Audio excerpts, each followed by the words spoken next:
Bismillahirrahmanirrahim. Assalamualaikum warahmatullahi wabarakatuh. Everyone, hopefully you are in a good condition and still have a spirit to continue the study, right? Sebelumnya sudah melakukan UTS, walaupun ada kendala-kendala ya bagi sebagian orang, karena memang namanya juga online. Jadi ada yang kendala jaringan, ada yang kendala susah submit dan lain-lain. Mudah-mudahan bisa kita atasi bersama-sama apa yang terjadi tersebut. Tapi sebagai catatan sudah Bapak posting juga di grupnya, barangkali temannya sudah forward ya. Kalau mengirimkan jawabannya ke WA itu ada beberapa orang yang mengirimkan dan di beberapa mata kuliah juga. Kalau foto yang dikirimkan tentu tidak bisa tersimpan dengan baik. Dan nanti ya sebagaimana Anda tahu ya, bahwa kalau dikirim foto nanti dalam galeri kan nyampur dia. Nah, maka Bapak tidak akan melihat foto-foto yang Anda kirimkan, baik itu bentuk jawaban dari soal yang telah dibuat. Oke, solusinya kemarin Bapak suruh buat PDF kan, dengan nama yang jelas, NIM juga. Nah, biar nanti bisa terdokumentasi. Baik, kita akan lanjutkan pembahasan kita mengenai translation, geseran, gitu ya. Karena kita sudah cukup familiar dengan segmen garis yang berarah, we are ready to resume our study of transformation. Any half turn, setiap setengah putaran, can be expressed in terms of line reflection. Jadi setiap setengah putaran itu kita dapat menuliskannya atau mengekspresikannya dalam refleksi garis. Jika A adalah sebuah titik, lalu S dan T adalah dua buah garis yang saling tegak lurus, yang perpendikular ya, di mana kedua garis tersebut saling berpotongan di titik A, maka setengah putaran A itu sama dengan komposisi dari dua buah refleksi garis, yaitu refleksi garis MS dan MT. Jadi setengah putaran A, HA sama dengan MS, MT. Jadi setengah putaran bisa diekspresikan dalam bentuk produk dari line reflection. M itu line reflection, H itu setengah putaran. Oke, nah ada sebuah teorema, let S and T be parallel lines.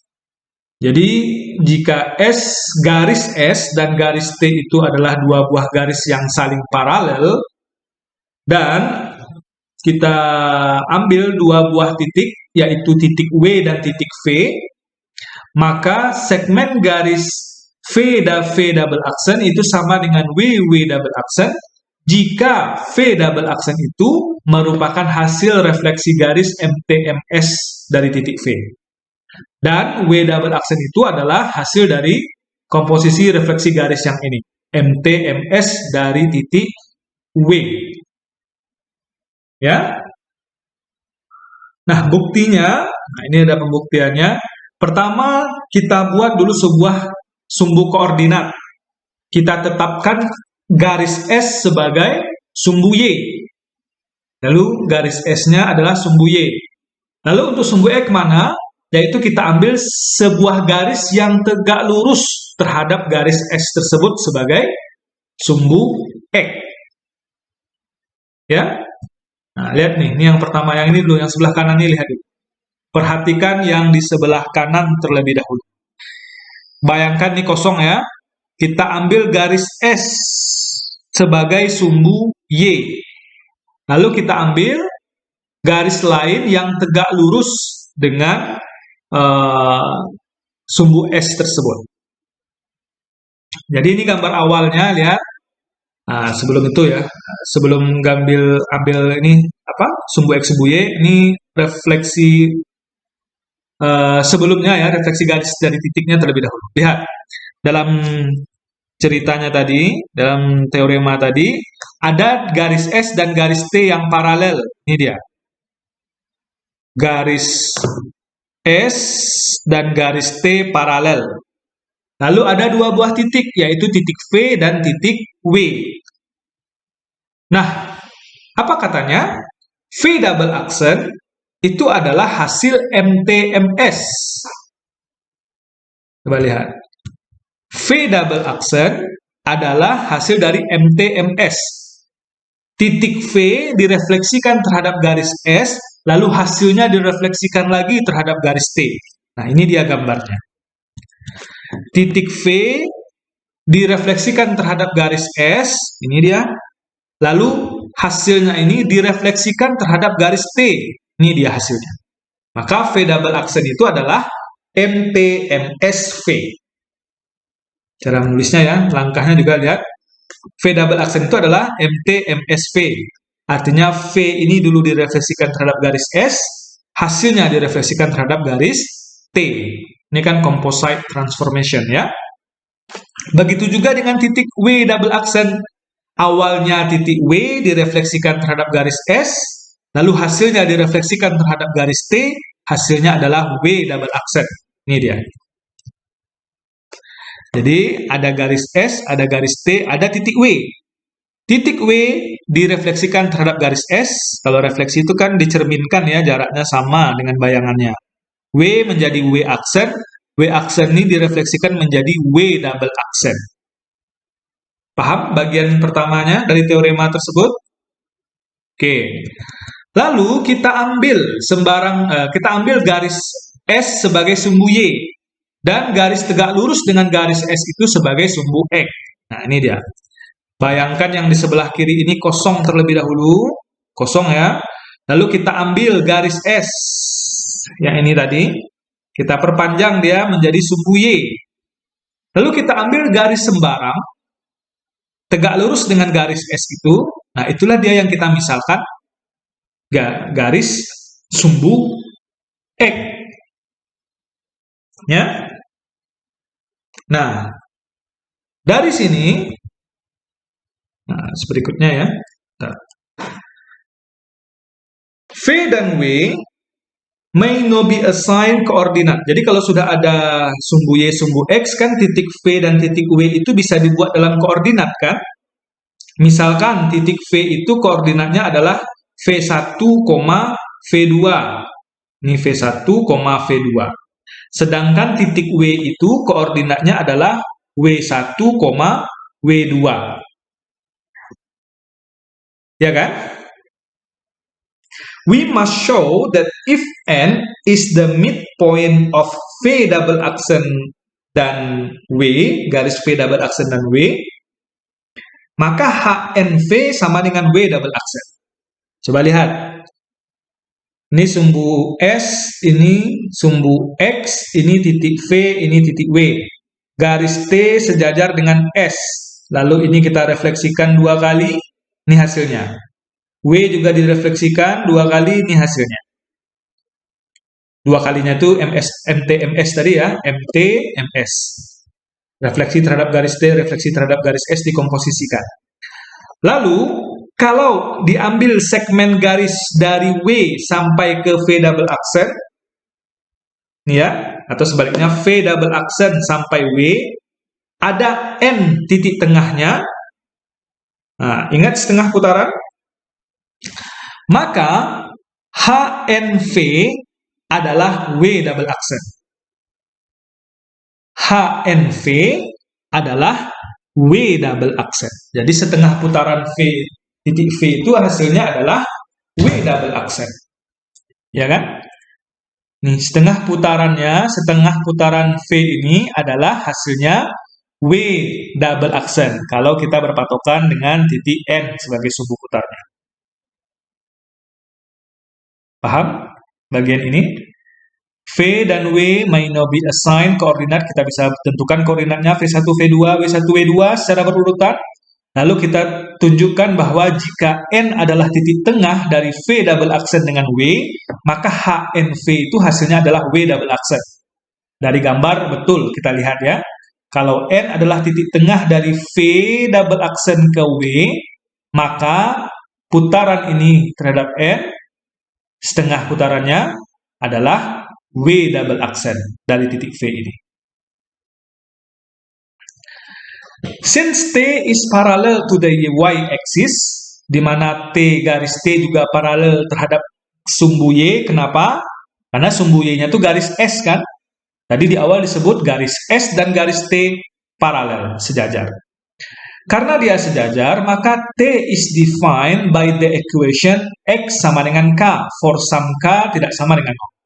Jadi, garis T itu didefinisikan X sama dengan K. X sama dengan K. Ini kan garis sejajar sumbu Y kan? Artinya, X-nya tetap kan? Kalau ini K, maka persamaan garis ini adalah X sama dengan K. Misalkan ini K ya, kepotongan sumbu satuannya sini K. Ya, jika P, X, Y adalah sembarang titik dan P bulat gitu ya, P bintang, merupakan pencerminan titik P terhadap garis T, maka P bulatan ini berpotongan dengan garis T pada titik K, Y. Coba kita lihat di sini. Ada titik P sembarang, lalu titik P ini direfleksikan terhadap garis T, maka dia MTP, maka ini hasilnya adalah P0, P bintang, atau P simbol bulat. Yang di buku kita P bulat gitu ya, bukan bulat itu kayaknya bintang ya, P bintang. Maka, nih ya, koordinat titik potongnya ini adalah K, Y. Kenapa? Kenapa K, Y? Karena titik P ini kan koordinatnya adalah X, bukan ya, ini ya, X, Y. Sembarang kan, X, Y. X, Y. Maka hasil P bintangnya juga adalah Y. Sehingga di titik ini, karena ini tadi K, maka koordinat titik potongnya ini adalah K, Y. X-nya sama dengan K, Y-nya sama dengan Y. Oke? Lalu titik potong tersebut kita tandai dengan titik Q, yaitu titik Q, K, Y. Kita simbolkan dengan titik Q. Tapi titik Q ini adalah midpoint of P bintang. Apakah ya benar? Q ini adalah midpoint antara P dan P bintang. Ya, ini P bintang hasil pemetaannya. Hasil refleksinya. Kan titik tengah nih, Q itu kan. Maka P bintang sama dengan MTP sama dengan 2K kurang X, Y. Kenapa dia menjadi 2K kurang X, Y? Ayo. MTP ini. Kenapa dia jadi 2K, 2K kurang X, Y? Ya, jelas ya dari gambar ini. Ini X di sini. 2K berarti kalau ini K, berarti kan kalau dari sini ke sini adalah 2K. Ya enggak? Lalu ini X dari sini ke sini. Maka koefisien X untuk titik P bintang ini adalah 2K dikurang X. Ini dia. 2K dikurang X. Sedangkan koefisien Y-nya tetap. Maka kita juga catat bahwa MSP sama dengan min X, Y. Kenapa? Coba lihat di gambar. Ini P direfleksikan terhadap garis S. Kan garis S nih, MS. Maka hasilnya adalah min X, Y. Y-nya tetap. Jarak dari sumbu Y ini ke titik ini kan X jaraknya tadi dari 0 sampai X kan, ini koefisien X. Maka hasil refleksinya tentu dari 0 sampai min X di sini. Maka pemetaannya itu adalah nanti hasil MSP refleksi titik P terhadap garis S adalah di sini min X, Y karena ini 0,0-nya di sini lalu jaraknya adalah min X. Lalu Y-nya tetap Y. Ya kan? Nah, sudah dapat kita ini. MSP adalah min X, Y. Thus, we have, lalu kita punya MT MSP itu artinya adalah MT MSP, MSP-nya min X, Y ini, min X, Y. Lalu MT min X, Y, lihat MT kita ini. Nah, artinya apa? Kita ganti dia. Sehingga X-nya ini kita ganti dengan min X. Ya kan? Sehingga dia jadi positif. Lihat, untuk MTP, kan ini dia rumusnya, koordinatnya. Nah, yang kita punya adalah MT ini. Maka X di dalam MT ini kita ganti dengan min X. Sehingga 2K kurang min X sama dengan 2K tambah X. Y-nya tetap. Nah, ini hasilnya. MT MSP adalah 2K tambah X, Y. Sehingga V double aksen, nah, kalau ini MT MSP, ini rumusnya 2K tambah X, Y. Sehingga ini bisa kita lihat kembali V double aksen kita tadi. V double aksen itu kan MT MSV. Artinya apa? V itu koordinatnya kan V1, V2. V1, V2. Maka kita bisa mengganti X-nya ini dengan V1, Y-nya dengan V2. Sehingga dia menjadi 2K tambah V1, V2. Demikian juga dengan W double aksen. W double aksen kan MT MSW. W-nya itu adalah W1, W2 koordinatnya. Dalam gambar ya tadi W1, W2 nih, W1, W2. Maka kalau kita masukkan ke rumus ini, ke koordinat ini, ya kan, MTMSP, apapun titik P-nya, ini dia simbol koordinatnya. Maka kalau dia W1, W2, berarti X-nya kita ganti dengan W1, Y-nya kita ganti dengan W2, sehingga koordinatnya menjadi 2K tambah W1, W2. Sampai di situ, oke? Oke.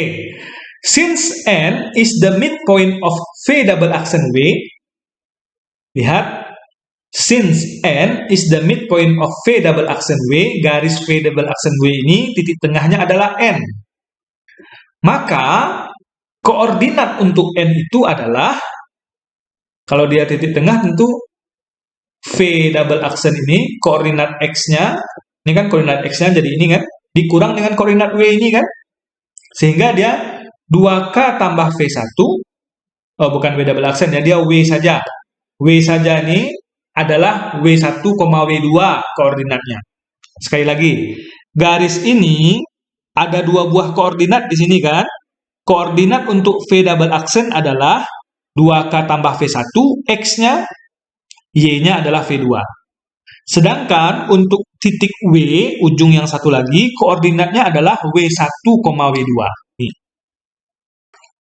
W1, W2. Sedangkan V double aksen tadi kita sudah temukan koordinatnya. Nah, jarak antara dua titik. Lalu bagaimana mencari titik tengahnya? Tentu koefisien yang pertama ditambah dengan koefisien yang kedua dibagi 2. Maka koefisien X untuk V double aksen, ini dia, ditambah dengan koefisien X untuk W, ini dia, dibagi 2. Demikian juga untuk koordinat Y-nya.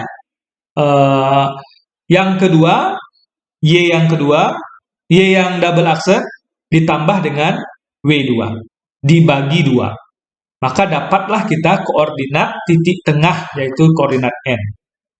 Berdasarkan teorema, HN dari titik V itu adalah, sehingga dia menjadi 2, ini tetap dikurang V1, lalu ini 2 kali ini dikurang V2, sama dengan 2K ditambah W1, W2. Kok bisa Pak? Ya udah ini coba. 2 dibagi 2 habis. V1 dikurang V1 habis tinggal 2K tambah W1. Ini dia. Kalau yang ini 2 dibagi 2 habis V2 dikurang V2 habis tinggal W2. Ini dia. Nah, kita ketahui bahwa yang ini merupakan koordinat W double aksen. 2K tambah W1 ini, koma W2 itu adalah W double aksen. Sehingga kita simpulkan HNV sama dengan W double aksen. Dan karena itulah VV double aksen, segmen garisnya, sama dengan WW double aksen. Oke? Kita sudah membuktikan teorema ini. Ya, berdasarkan yang pertama tadi katanya HA itu adalah MSMT. Lalu kita membuktikan bahwa VV double aksen sama dengan WW double aksen. Dan dia sudah terbukti. Teorema mana Pak yang dipakai di sini Pak? Yang mengatakan bahwa ini dari mana datangnya Pak? Lihat materi tentang setengah putaran. Lihat materi tentang setengah putaran. Kalau di buku saudara ada namanya di situ teorema 2.7. Nah, Bapak coba carikan halamannya ini. 2.7 di half turn, di setengah putaran. Teorema 2.7 kalau dalam buku yang kita pakai itu ada di halaman mana dia ya? Kok tidak ada pula di sini? Jauh tuh di belakang di halaman teorema 2.7 itu ada di halaman sebentar. Halaman 62. Jadi ada di situ jika titik A sama dengan koordinatnya itu adalah A, B dan titik P adalah X, Y, maka HAP sama dengan 2A kurang X, 2B kurang Y. Nah, tunggu ya, mungkin Bapak catatkan di sini sebentar. Nah, ini dia. Berdasarkan teorema 2.7, kalau ada titik A, B, dan ada titik P, X, Y, maka HAP itu adalah 2A kurang X, 2B kurang Y. Sekarang kita punya sebuah titik N. Jadi A-nya itu N sekarang. Ini koordinatnya. Lalu P-nya ini adalah V. V ini koordinatnya adalah V1, V2. Maka berdasarkan teorema ini, 2A, A-nya itu adalah ini semua. Kan dia N ini kan yang kita cari, N. Kalau di sini A, berarti 2A, A yang ini adalah semua ini.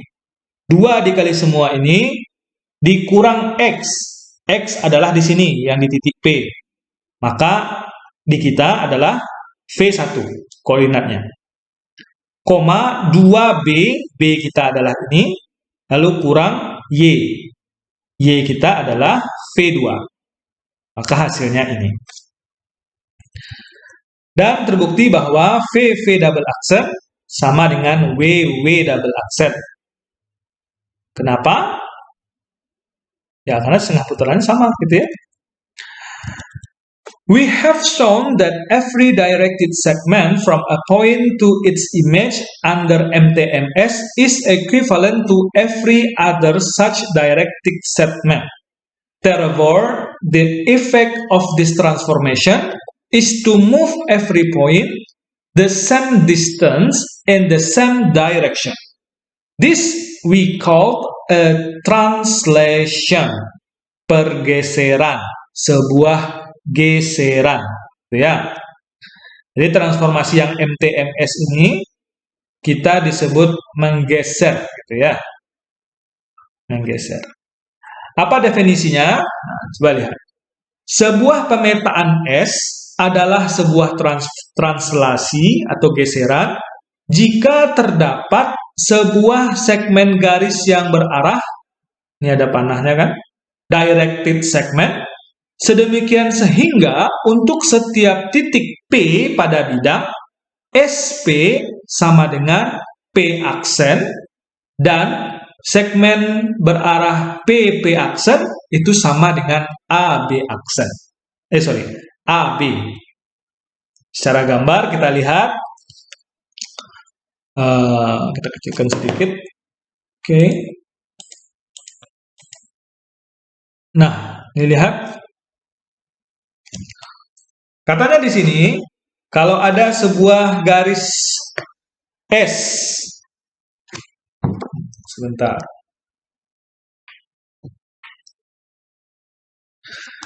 Clearly, every didactic segment determines a translation.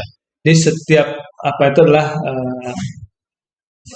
translasi ya.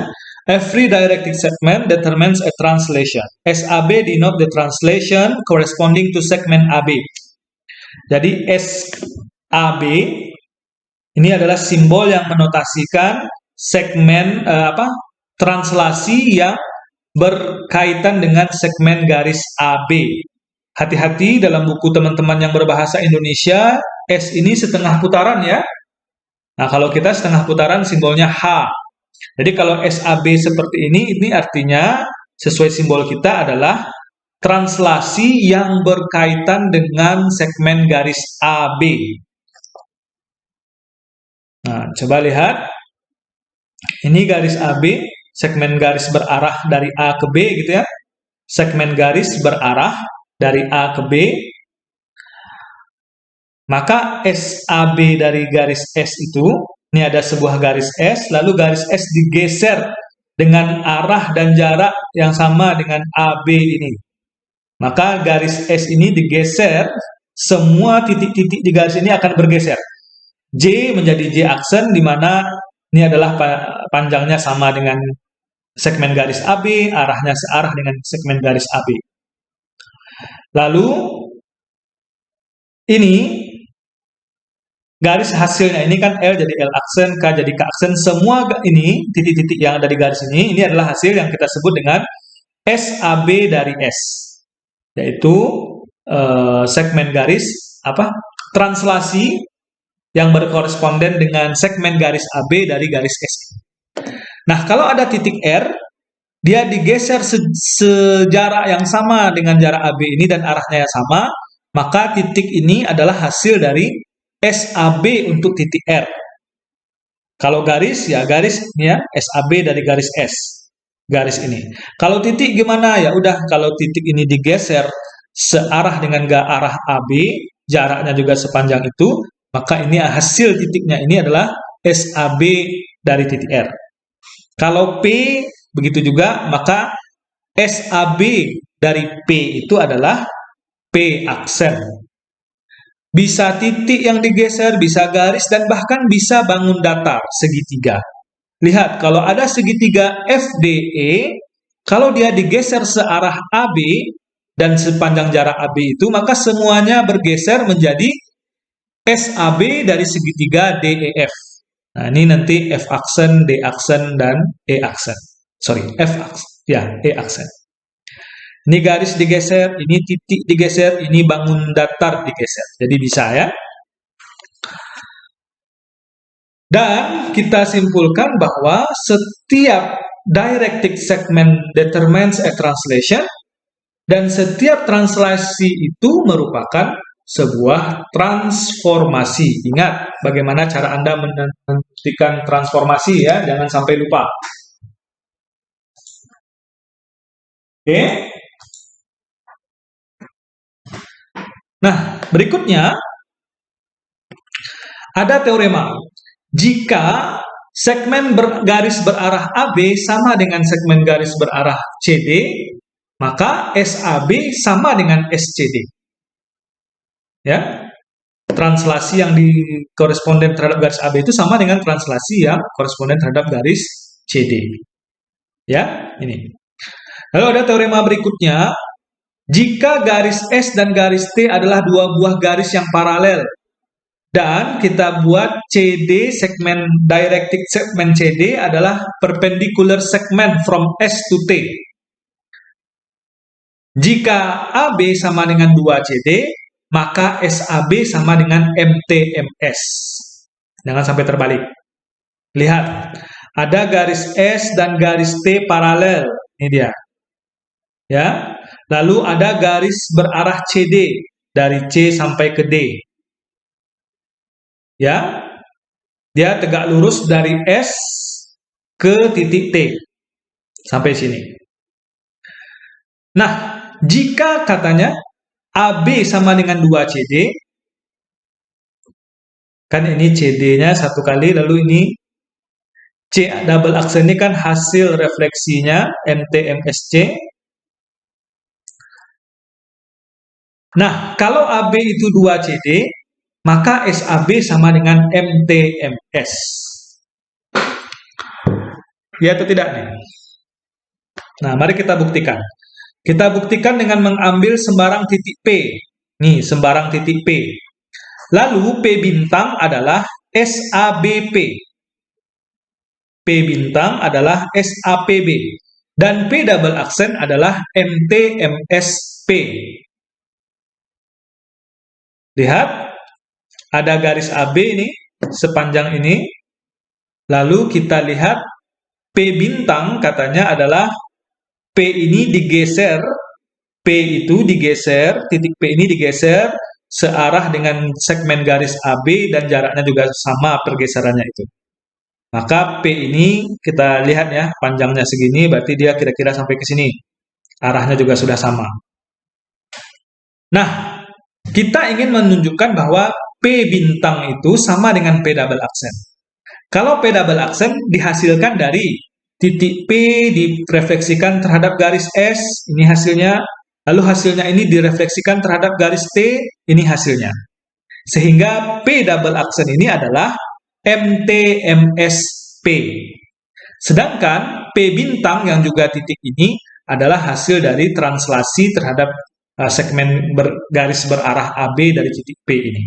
Nah, kita tunjukkan bahwa P double aksen dan P bintang itu sebenarnya adalah titik yang sama. Caranya gimana? Ya, kita lihat. Berdasarkan definisi dari SAB, maka PP bintang sama dengan AB. Ya kan? Jarak PP bintang ini dari P ke P bintang sama dengan jarak AB. Tentu iya ya, karena berdasarkan definisi dari geseran, dia hanya menggeser. Lalu jaraknya sama dengan segmen garis ini, jaraknya. Dari P ke P bintang sama jaraknya. Tapi karena AB sama dengan 2CD, we have PP bintang sama dengan 2CD. AB tadi, di dalam soal kita, dalam teorema kita dikatakan, AB, jika AB itu 2CD, nah, maka katanya, kalau AB sama dengan 2CD, sedangkan AB itu sama dengan PP bintang, artinya PP bintang sama dengan 2CD. Berdasarkan sifat transitivity ya. Ya enggak? Kalau AB-nya 2CD, sedangkan AB ini sama dengan PP bintang, berarti PP bintang 2CD kan? Ya. Nah, kalau C double aksen merupakan MTMSC, C double aksen itu, lihat, C double aksen ini merupakan MTMSC. Ada sebuah titik C dipetakan terhadap titik S, titik C itu sendiri, karena dia di garis ya. C dengan bayangannya di garis S ini kan C itu sendiri karena dia berada di cermin. Lalu hasilnya ini dipetakan terhadap direfleksikan terhadap garis T, hasilnya bayangannya adalah C double aksen. Berarti C double aksen ini adalah MTMS dari titik C. Refleksi garis ya, komposisi refleksi garis MTMS dari titik C. Maka kalau C double aksen adalah MTMSC, maka C double aksen itu adalah MTC. Lihat di sini, ya kan? Karena dia di titik kan, di titik di cermin, maka dia sama saja MTMS ini sama saja C-nya ini. C double aksen itu adalah MTC, C yang direfleksikan terhadap garis T, MTC. Nih. Jadi berubah dari sini ke sini, karena apa? Karena C itu terletak di garis S. Tentu pencerminannya di garis S itu sendiri juga. Sehingga dari gambar kita refleksikan, lihat C direfleksikan terhadap garis T, hasilnya adalah titik C double accent. Sehingga D is the midpoint of C double accent. So, C double accent sama dengan 2CD. Titik D adalah titik tengah dari C double accent. Betul ya, titik D adalah titik tengah dari C double accent. Garis C double accent ini, titik tengahnya adalah D. Ya kan? Kalau dia titik tengah, tentu C double accent itu adalah 2 kali CD. Ya kan? Jarak dari C ke C double accent sama dengan jarak CD ditambah DC. Karena dia sama besar, sama dengan 2 kali CD. Ini dia. Tapi katanya P double accent sama dengan C double accent. P double accent sama dengan C double accent. Kenapa? Karena dia sama-sama mengikuti AB ini kan. Jadi pastilah panjangnya juga sama, arahnya sama. Ya. Karena PP double accent sama dengan C double accent, tentu PP double accent itu sama dengan 2CD juga. Karena C double accent adalah 2CD. Ya. Noting that P bintang dan PP double accent adalah 2 garis yang ekuivalen kepada 2CD, kita konklusikan bahwa P double accent dan P bintang itu adalah titik yang sama. Ya kan? PP bintang sudah kita sebut di awal tadi. Mana dia? Nih, PP bintang adalah 2CD. Terus di bawah dapat lagi PP double accent adalah 2CD. Kalau gitu, terbukti kan P double accent sama dengan P bintang. Dan berdasarkan teorema 213, SABP sama dengan MTMSP, dan SAB itu sama dengan MTMS. Oke? Nah, one of the implication of this theorem is that any translation SAB can be expressed as a product of two reflection. Jadi, geseran terhadap segmen directed segmen AB itu dapat diekspresikan atau ditulis dalam bentuk perkalian 2 buah refleksi garis, yang mana kedua garis tersebut tegak lurus terhadap AB, dan mereka adalah setengah jaraknya dari A ke B. In the particular, we have the following corollary. Jadi ada turunan dari teorema tadi. Jika U, V, dan W adalah garis-garis yang tegak lurus terhadap garis AB pada titik A dan M dan B, maka SAB MV sama dengan MU, SAB sama dengan MV MU sama dengan MW MV. Apa maksudnya? Jadi ada A, ada B. Ini segmen garis berarah ya. Ini arahnya dari A ke B. Lalu ada garis U, garis V, garis W tegak lurus terhadap garis AB, di mana U itu berpotongan di A, W itu berpotongan di B, dan V berpotongan di titik M, yang mana titik M itu adalah titik tengah dari garis AB, segmen garis AB. Ya, kalau keadaannya seperti ini, maka SAB, geseran yang berkoresponden dengan directed segmen AB ini, itu sama dengan MVMU, jadi perkalian 2 buah refleksi garis, MVMU, dia sama juga dengan MWMV. M itu adalah refleksi garis ya. Berarti kita lihat, yang pertama MVMU, dan yang kedua MWMV. Konsekuensi yang kedua adalah every translation can be expressed as a product of two isometries, which implies that translation are not only transformation but also isometry. Jadi geseran itu selain dia transformasi dia juga merupakan sebuah isometri. Furthermore, translation are direct isometry. Jadi isometri kan ada dua, isometri langsung dan isometri balikan ya. Since any product of an even number of line reflection is direct. Lalu ada yang kedua, turunan teorema yang kedua, every translation is a direct isometry. Jadi setiap translasi itu adalah isometri langsung. We know from that corollary that each translation must have an inverse.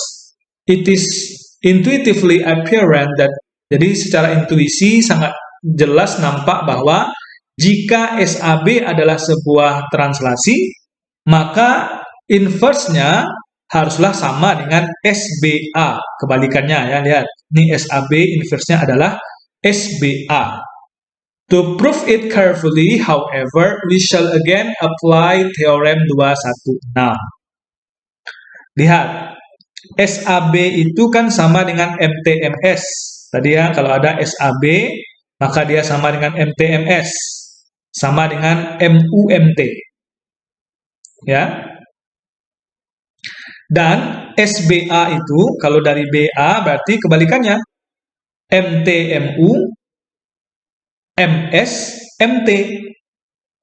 Lalu kalau SAB inverse, artinya kan SAB inverse, ini kita ambil dari sini, artinya kan MUMT inverse.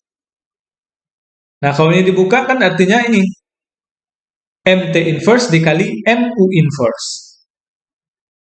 Lalu, ini adalah MTMU dan dia merupakan SBA, kebalikannya. Jadi S inverse dari AB itu, SAB inverse itu adalah SBA. That is the proof of the following corollary. If SAB is any translation, maka kebalikan atau inverse-nya adalah SBA. Inilah akhir dari video kita untuk topik translasi atau geseran. Silahkan Anda perkaya dengan mendiskusikannya serta melihat contoh-contoh soal baik dari buku yang berbahasa Indonesia maupun buku kita. Silahkan dikerjakan seperti biasa. Ada yang harus Anda upload separuhnya dan separuh lagi ditulis di buku. Sekarang sudah setengah semester.